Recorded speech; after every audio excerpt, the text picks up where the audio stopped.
Good morning बच्चों। मैं आशा करता हूं कि आप लोग अच्छे होंगे। तो आपका डीएलएड फर्स्ट सेमेस्टर का क्लास शुरू हो गया है। एक क्लास आपको प्रोवाइड करा चुके हैं, ये दूसरा क्लास है। और इसमें आपका पहले में आपको जो भी पढ़ाया गया उसके बाद का जो जो टॉपिक है उसका हम आज अध्ययन कराएंगे। दूसरा क्लास में चलिए क्या क्या टॉपिक है आइए हम देख लेते हैं। आज का जो टॉपिक है वो है आपका सम संख्या, सम संख्या, विषम संख्या, भाज्य संख्या और अभाज्य संख्या। आज ये चार टॉपिक पे हम लोग अध्ययन करेंगे। जो भी टॉपिक पढ़ाया जा रहा अभी जो चल रहा नंबर सिस्टम का, ये कॉमन है। चाहे कोई कंपटीशन का आप दे दिए, रेलवे, बैंक, एसएससी, किसी का भी, चाहे वो टेट हो, सीटेट हो या आपका डीएलएड का है, तो बेसिक चीज जानना गणित में अति आवश्यक है। जब बेसिक चीज आपको आ जाएगा तो आगे सरल से कठिन की ओर धीरे धीरे जब आप जाएंगे तो आपको गणित आसान लगेगा। तो जहाँ से गणित शुरुआत होती है वहीं से आपका डीएलएड में पाठ्यक्रम में है भी, और वहीं से मैंने शुरू किया है। तो पिछली कक्षा में मैंने आपको पढ़ाया था प्राकृतिक संख्या किसे कहते हैं, डिटेल पढ़ाया गया था पूर्ण संख्या और पूर्णांक। इन तीनों पे मैंने क्रमवार तरीके से पढ़ा के उस पे जो महत्वपूर्ण प्रश्न थे, परीक्षाओं में आने वाले प्रश्न थे, उसको मैंने करा दिया था। उसके बाद आज का जो टॉपिक है सम संख्या, विषम संख्या, भाज्य संख्या और अभाज्य संख्या, इस पे किस तरीके से क्वेश्चन आते हैं ये तो बताऊंगा, लेकिन ये जान लीजिए कि सम संख्या किसे कहते हैं। तो आइए देखते हैं सम संख्या किसे कहते हैं। तो सम संख्या ऐसी संख्या, सम संख्याएं वे संख्याएं होती हैं जो दो से पूरी तरह विभाजित होती हैं, अर्थात जिन्हें दो से भाग देने पर शेषफल क्या आ जाए, जीरो आ जाए, उसी को सम संख्या कहते हैं। दूसरे तरीके से डिफिनीशन, ऐसी संख्या जो किसी संख्या में भाग देने पे शेषफल क्या आ जाए, जीरो आ जाए, उसी को क्या कहा जाता है, सम संख्या कहते हैं। या ऐसी संख्या जो दो से भाग देने पे पूर्णता क्या हो जाए, विभाजित हो जाए, उसी को सम संख्या कहते हैं। दो से विभाजित मतलब दो से आप भाग देने पे शेषफल क्या हो जाए, जीरो हो जाए, उसी को क्या कहा जाता है, सम संख्या कहते हैं। जैसे इस तरीके से आपका जीरो, लेकिन जीरो से नहीं शुरू होती है सम संख्या, आपका शुरू होता है दो से। 2, 4, 6, 8, 10, 12, 14 इस तरीके से आपका चलता चला जाता है। ये आपके क्या है, सम संख्या है। इसके क्या है, जैसे कहा है आगे लिखा गया, प्रत्येक सम संख्या को दो को कोई पूर्ण संख्या n के रूप में लिखा जा सकता है। मतलब दो से गुणा करके अगला संख्या निकाला जा सकता है। जैसे उदाहरण के लिए 8 है तो 8 को आप लिख देंगे 2 गुणे 4, या 16 को 2 गुणे 8। प्रत्येक सम संख्या की इकाई के स्थान पे, या दूसरे तरीके से सम संख्या आप समझ सकते हैं, जिस संख्या के इकाई के स्थान पे 2, 0, 2, 4, 6 या 8 हो, ये अगर इकाई के स्थान पे है तब भी वो सम संख्या कहलाएगा। और यही अगर जिस संख्या के इकाई के स्थान पे ये चीजें हैं वो दो से पूर्णता विभाजित भी होता है, और उसी को क्या कहा जाता है, सम संख्या कहते। इसलिए यहां लिख दिया गया, जिस संख्या के इकाई के स्थान पे 0 हो, 2 हो, 4 हो, 6 हो या 8 हो, वो दो से क्या होंगी, पूर्णता विभाजित होंगी। और वही डिफिनीशन है कि ऐसी संख्या जो दो से भाग देने पे पूर्णता विभाजित होती है, उसी को क्या कहा जाता है, सम संख्या कहते हैं। तो जैसे अगर कह दिया जाए 551 आपको कह दिया जाए ये सम है या विषम है, तो आप देखोगे इसके इकाई पे या इस तरीके से आप काउंट कर लीजिए, या तो दूसरे भाषा में कि इसमें 2 से आप भाग दोगे तो ये शेषफल 0 नहीं आएगा, 1 आएगा। इसलिए यह क्या है, सम संख्या नहीं है। सम संख्या उसी को कहेंगे जिसके इकाई के स्थान पे इन 5 अंकों में से कोई अंक हो, या 2 से भाग देने पर शेषफल क्या हो जाए, 0 हो जाए। दोनों बात एक ही है, आप चाहे जिस तरीके से इसको समझ सकते हैं, उसी को क्या कहा जाएगा, सम संख्या कहते हैं। आ गया समझ में? चलिए नेक्स्ट टॉपिक जो है आपका विषम संख्या। ये भी लगभग आप जानते ही होंगे, बेसिक चीजें हैं। विषम संख्या जिसको इंग्लिश में ऑड नंबर कहते हैं, वे संख्याएं होती हैं जो 2 से पूरी तरह विभाजित नहीं होती हैं। इसका मतलब वही शेषफल कितना आता है, 1 आता है। उसी को क्या कहा जाता है, विषम संख्या कहते हैं। यहाँ दिया है कि जो शेषफल रिमाइंडर 1 आ जाता है, जैसे 1, 3, 5, 7, 9, 11, 13, 15, 17, ये सब क्या है, विषम संख्याएं कहलाती है। ऐसी संख्या जो 2 से भाग देने पे पूर्णतः विभाजित नहीं होती है, उसी को क्या कहा जाता है, विषम संख्या कहते हैं। जैसे उदाहरण के लिए आपके सामने यहाँ दिख रहा होगा, लिखे हैं 1, 3, 5, 7, 9, 11, 13, 17, इस तरीके से आप लिखते चले जाएंगे। इसके क्या गुण हैं, क्या प्रॉपर्टीज हैं, कह रहा 2 से विभाजित नहीं होती है, ये 2 से पूर्णतः विभाजित नहीं होती है।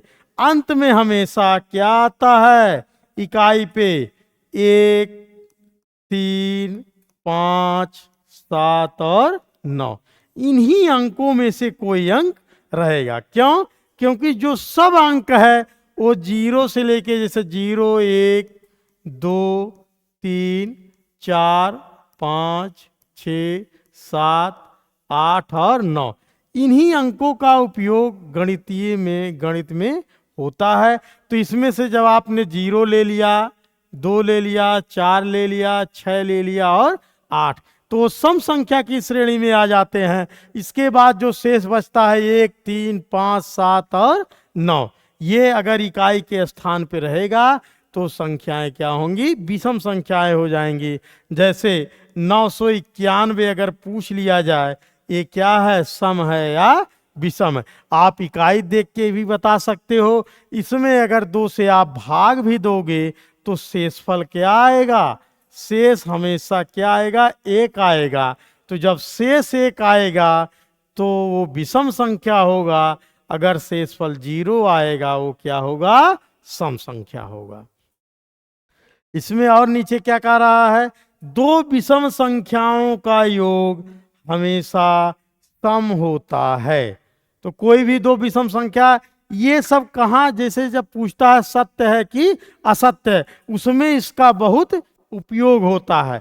तो हर तरीके से आप जानिए 2 विषम संख्याओं का योग आप कहीं से भी उठा लीजिए, 3 और 5 ले लीजिए, 9 और 11 ले लीजिए, तो वही कह रहा है 2 विषम संख्याओं का योग हमेशा क्या आता है, विषम संख्या। जैसे 5 और 3 कितना हो गया, 2 विषम संख्याओं का योग हमेशा सम संख्या होता है। तो 2 विषम संख्या अगर ले लिया जाए तो यहाँ क्या आ गया, 8 आ गया।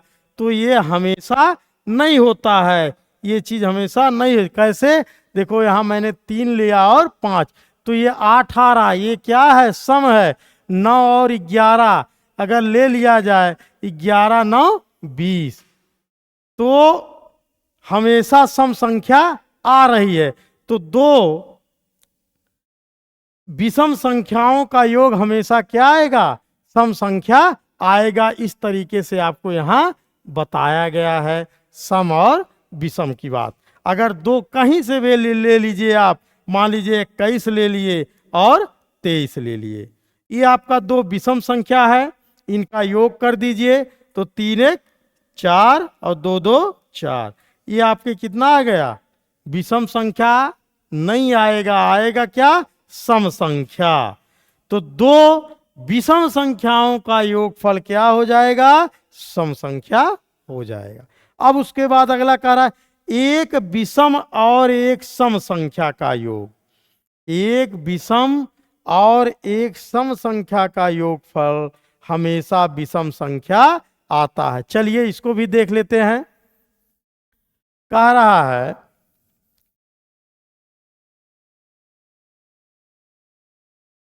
एक विषम संख्या ले लीजिए, आप 3 ले लीजिए, और एक सम संख्या कह रहा है तो एक सम संख्या आप ले लीजिए, 4 ही ले लीजिए। तो कह रहा दोनों का योग कितना होना चाहिए? विषम संख्या होना चाहिए। तो 4 3 7, तो ये विषम संख्या आ रहा 7। ठीक है, ऐसे ही और कोई दूसरा टॉपिक ले लीजिए, 7 ले लीजिए और 10 ले लीजिए। एक सम और एक विषम का योग करोगे तो 10 और 7 17, तो हमेशा क्या आएगा? विषम संख्या ही आएगा। फिर उसके बाद अगला कह रहा दो विषम संख्याओं का गुणनफल। दो विषम संख्याओं का गुणनफल हमेशा क्या होगा? विषम संख्या होगा। तो आइए देख लेते हैं। दो विषम संख्या 1 और 3 ले लिया जाए तो कितना हो गया? 3 करने में 3। या 5 और 7 ले लिया जाए तो 7 बचे 35। 3 और 9 ले लिया जाए तो 9 त्रिक 27। तो ये जब सत्य असत्य पूछा जाता है तो इस तरीके से क्वेश्चन कहा जाता है कि दो विषम संख्याओं का गुणनफल क्या हमेशा विषम संख्या आती है, सत्य है या असत्य है? तो वहां कहोगे दो विषम संख्याओं का गुणनफल हमेशा क्या आता है? विषम संख्या ही आती है। ये क्या है? सत्य है। इसी तरीके से दो विषम संख्याओं का योगफल हमेशा क्या आता है? सम संख्या आती है। इस तरीके से एग्जाम्पल के माध्यम से आप बता सकते हो या क्वेश्चन को चेक कर सकते हो कि कहां तक मेरा सही है। आ गया समझ में?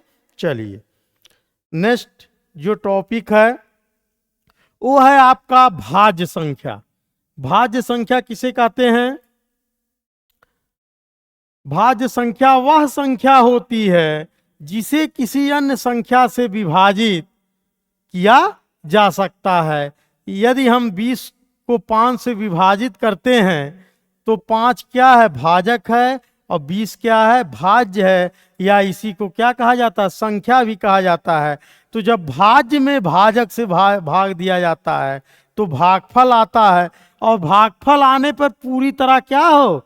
विभाजित हो जाए।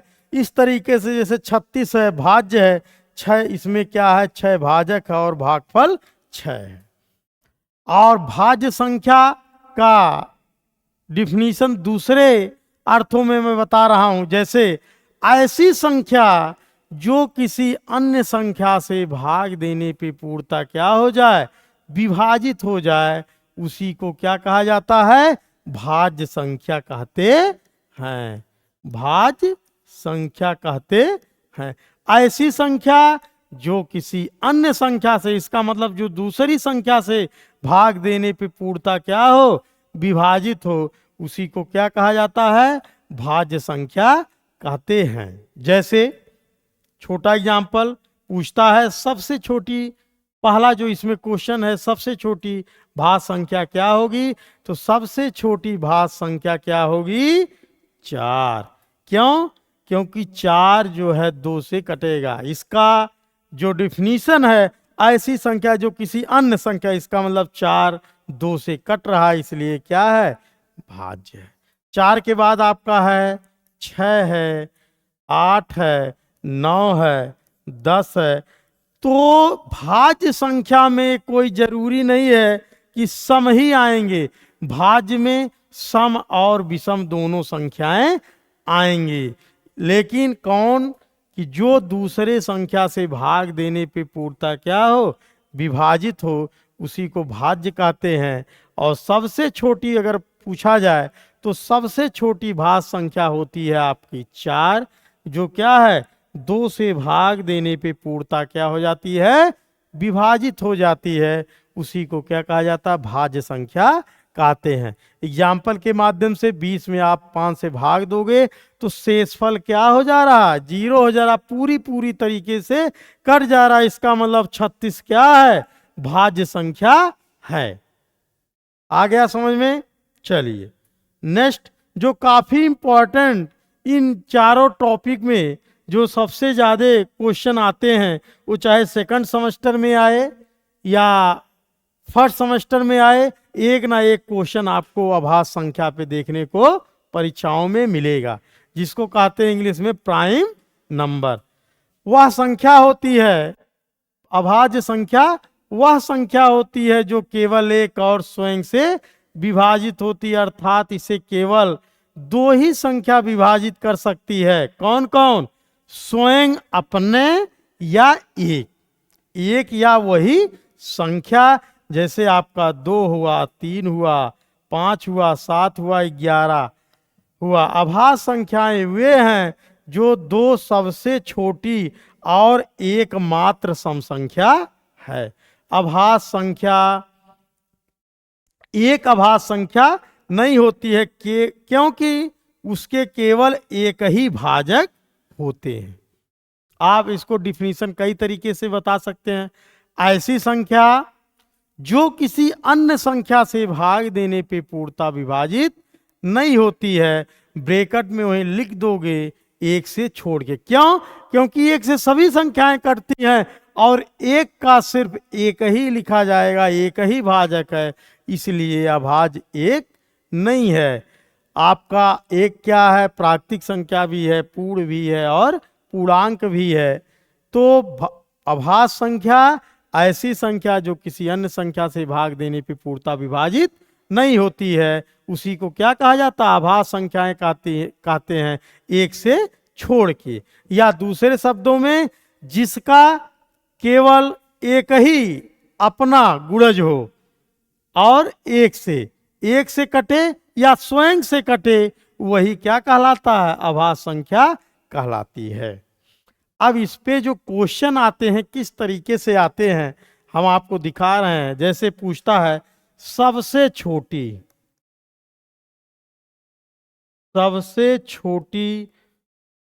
सम अभाज्य संख्या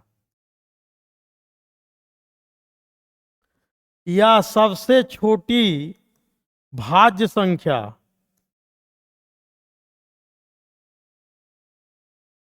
या सबसे बड़ी समअभाज्य संख्या।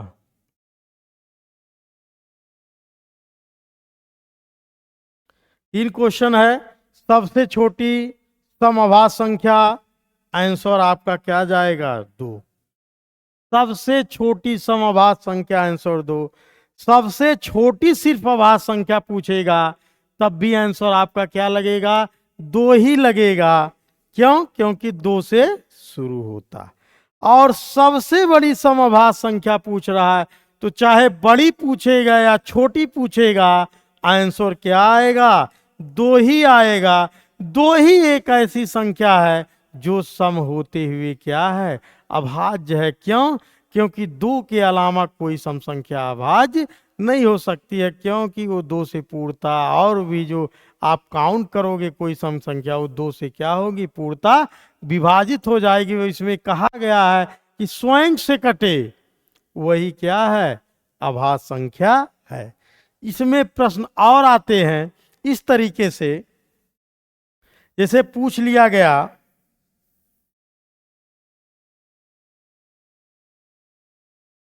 सबसे छोटी विषम अभाज्य संख्या, विषम अभाज्य संख्या,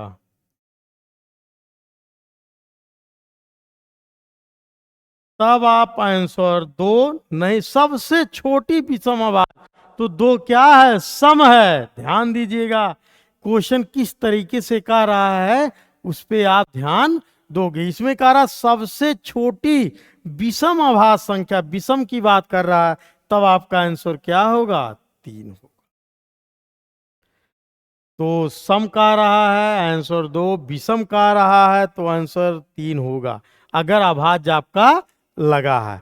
इसमें और भी क्वेश्चन आते हैं, जैसे पूछता है कम से कम आप 100 तक अभाज्य संख्या क्लियर कर लीजिए। 100 तक अभाज्य संख्या लिखने के लिए 100 तक अभाज्य संख्या कितना है? 25 आपके अभाज्य संख्या हैं। आइए हम दिखा देते हैं, जैसे 2, 3, 5, 7, 11, 13, 17, 19, 23, 29, 31, 31 के बाद 37, 41, 43, 47, 47 के बाद में 53, 59, 61, 62, 63, 64, 65, 66, 67, 67 के बाद 68 नहीं लिखा जाएगा, 69 कटेगा 3 से, 71, 73, 73 के बाद में 79, 80, 81, 82, 83, 84, 85, 86, 87, 88, 89, 89 के बाद 97। ये आपके अभाज्य संख्या है। काउंट कर लेते हैं, 1, 2, 3, 4, 5, 6, 7, 8, 9, 10, 11, 12, 13, 14, 15, 16, 17, 18, 19, 20, 21, 22, 23, 24, 25। ये आपके 25 अभाज्य संख्या है। इसको एकदम दिमाग में बैठा लीजिए। क्यों? क्योंकि अभाज्य संख्या में ये कहेगा प्रथम 5 अभाज्य संख्याओं का योगफल कितना होगा। तो जब आपको अभाज्य संख्या क्लियर रहेगा तो आप प्रथम 5 अभाज्य संख्या को 11 तक लिख के आप क्या कर देंगे? जोड़ देंगे। इसी में पूछता है कि 50 से 60 के बीच अभाज्य संख्याओं का योगफल कितना होगा। तो 50 से 60 के बीच में कह रहा है, तो 50 से 60 के बीच कितना है? 2 अभाज्य संख्याएं हैं, 53 और 59। आप इसको क्या कर देंगे? जोड़ देंगे। कहेगा 80 और 90 के बीच अभाज्य संख्या लिखिए, तो आप 80 से काउंट करके 80 से 90 का आ रहा तो 89 तक, और 80 से अगर 100 तक का आ रहा है तो आप 83, 89 और 97। इसको टुकड़ों में याद कर लीजिए। जैसे कह दे 90 और 100 के बीच अभाज्य संख्या है, तो कहोगे सिर्फ एक ही अभाज्य संख्या है, वो क्या है? 97। कहेगा 80 और 90 के बीच, तो आप कहोगे 83 और 89। 70 और 80 के बीच, तो आप कहोगे 71, 73 और 79। 60 और 70 के बीच 61 और 67। तो इस तरीके से आप याद, जब आप अभाज्य याद रहेगा तो योग पूछेगा, वहां भी आपको नहीं समस्या होगी। गुणनफल पूछ लेगा, वहां भी आपको नहीं समस्या होगी। उसके बाद कहीं 20 से भी पूछ सकता है कि आप 20 से 40 के बीच अभाज्य संख्याओं का योगफल करिए, वहां भी आपको कोई समस्या नहीं होगी। तो याद रखिएगा, 1 से 100 तक अभाज्य संख्याओं की संख्या कितनी होती है? 25 अभाज्य संख्याएं होती हैं। तो जो भी क्वेश्चन आना था मैंने इस टॉपिक पे बता दिया। चलिए, इसके बाद फिर मिलते हैं नेक्स्ट वीडियो में, तब तक थैंक।